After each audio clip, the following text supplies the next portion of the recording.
আমি করছি তোদের করছি না।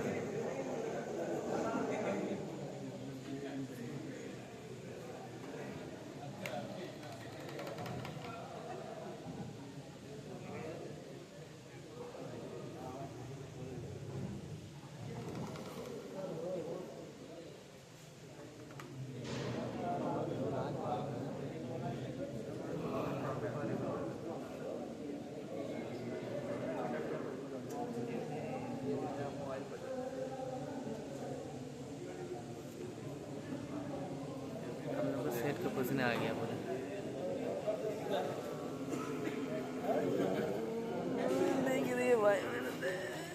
সাদাম ভাই কই রে সাদাম ভাই দেন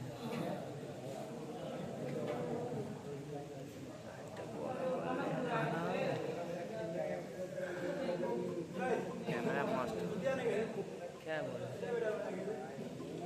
मेरा कभी वीडियो पठा देना ठीक है ना।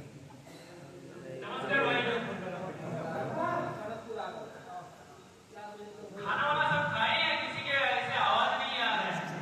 नहीं क्या बहुत ज्यादा लेकिन काम से आपको रिलैक्स करके यहाँ बैठे हैं वो सही है या फिर काम करते हो वो सही था? आप बड़े मोटिवेटेड आदमी हो यार तो अच्छा लगा क्योंकि आप मोटिवेटेड लेकिन हमारा दूसरा साइड भी देखना जरूरी है। सिर्फ मोटिवेट हो जाएंगे तो हम कहीं ना कहीं फंस जाएंगे। बॉडी को कहीं ना कहीं रेस्ट की भी जरूरत होती है ना। तो उसके हिसाब से आप आज एक दिन आपको यहाँ पे बैठाया गया रेस्ट करने आपका एंटरटेनमेंट किया जाएगा। फिर कल आज जैसे आप काम कर रहे थे वैसे काम करने लगेंगे लेकिन आप बैठे क्यों ना वो जानना जरूरी है तब जाके आपको मजा आएगा है ना। तो ऐसे आप बैठे रहेंगे हम बात करेंगे मेरे पास और कोई बात करेगा फिर उसमें आपको मजा नहीं आएगा। जब बैठे हैं तो उसका मजा भी लेना चाहिए। करेक्ट प्रोग्राम ना। तो एक बार सब लोग बोलो नमस्कार नमस्कार। अब आया जोश अभी मेरे में थोड़ा जोश कम है। तो हम बैठे हैं आज है हमारा आखिरी दिन जो नेशनल सेफ्टी वीक हम सेलिब्रेट करते हैं आज उसका हम वो आखिरी दिन सेलिब्रेट कर रहे हैं। अब ये नेशनल सेफ्टी वीक है क्या कौन बता सकता है? चलो मैं ही बता देता हूँ आप लोग कोई बोलेगा भी नहीं। अब ऐसे देख रहे हो जैसे आपको कैसा ये सवाल कर दिया है ना।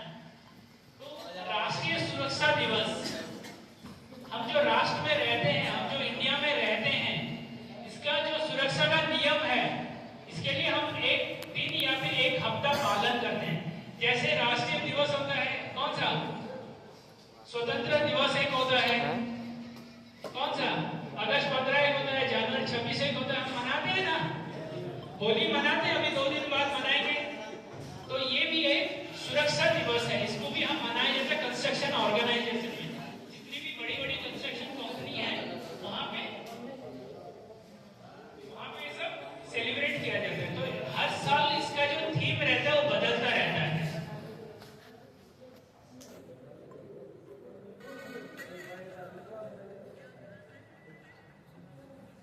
जो इसका हर साल थीम रहता है ये थीम बदलता रहता है।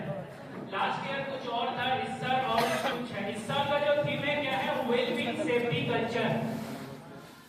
तो ये इंग्लिश में हो गया वेलबींग सेफ्टी कल्चर। क्या है ये इसका मतलब आप कोई समझते हो? एक साल हम इसको पालन करेंगे। ये जो लिखा है ना 4 मार्च सेफ्टी कल्चर तो इसका मतलब है आप सुरक्षा को 1 साल तक संभालेंगे सही दिशा में लेके जाएंगे सही तरीके से संभालेंगे। अब सुरक्षा को सही दिशा सही तरीके से कैसे संभालना है उससे देश का क्या फायदा? आपका सुरक्षा से देश को फायदा है क्या? बताओ आप कोई सुरक्षा घर जाओगे अपने उससे देश को क्या फायदा होगा? कोई बता सकता है? कोई इंजीनियर में से भी कोई कुछ बोल सकता है तो बोलो।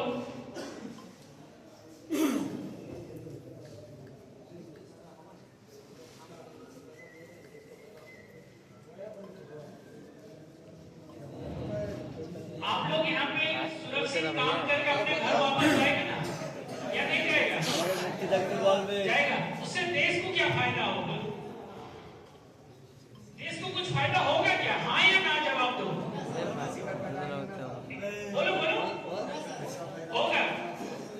होगा फायदा।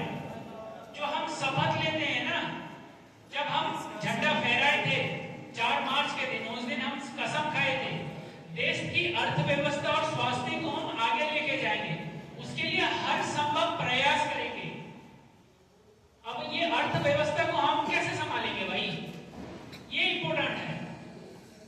अगर आप सुरक्षित रहोगे तो देश सुरक्षित है। उसका एक एग्जांपल देता हूं कि कोई अपने में मत लेना। अभी आखिरी में और एक कहानी सुनाऊंगा।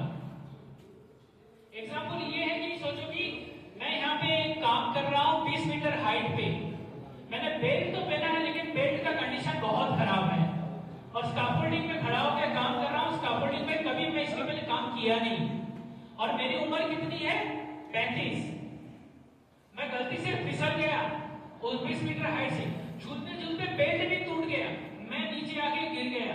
नीचे में क्या है, सरिया बिखरा हुआ था, सरिया है, रनर है, कहीं पे माइवान का बोर्ड है, उसपे मेरा बॉडी गिर गया और मेरा कमर टूट गया। वहां पे टूटा या नहीं? तो मुझे आपका जो पाटिल साहब है, आपका जो मैनेजमेंट टीम है, हॉस्पिटल लेके गया।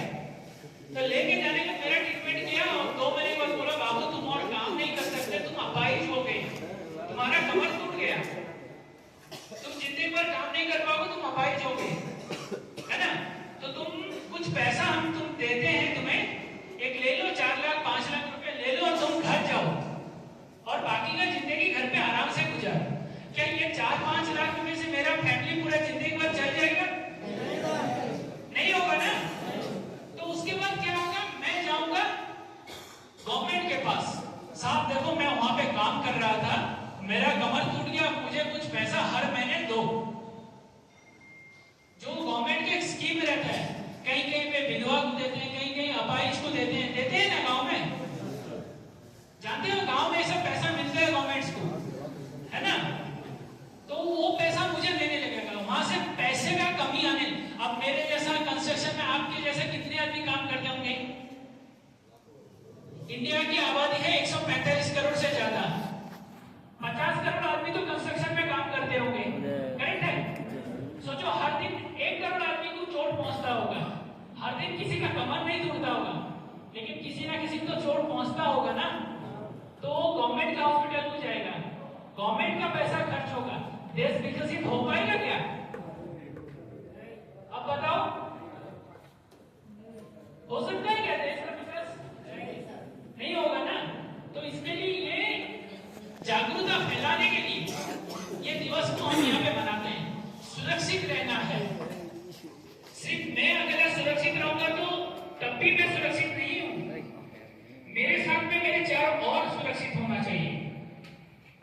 अब चारों ओर में कौन कौन आता है? मेरा भाई आता है जो मेरे बाजू में काम करेगा, वो अगर गड़बड़ाएगा तो मैं भी उसके साथ में जाऊंगा, बराबर है ना?